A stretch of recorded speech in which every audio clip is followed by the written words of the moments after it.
आप खर्राटों से अगर परेशान हो तो आज मैं एक नई एक्सरसाइज लेके आई हूँ। If you are fed up with your snoring और योर पार्टनर स्नोरिंग, या आपके पार्टनर अगर स्नोर कर रहे हैं और परेशान है, तो प्लीज़ ये सिखाइए इन्हें। जो ज़बान है वो लास्ट दांतों को लगानी है।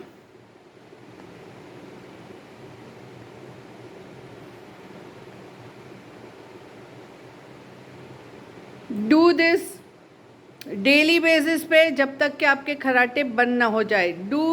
ये ज़रूर से करिए रोज़ाना, जब तक आपके या आपके पार्टनर के खर्राटे बंद ना हो जाए, और फिर सुकून की नींद सोइए।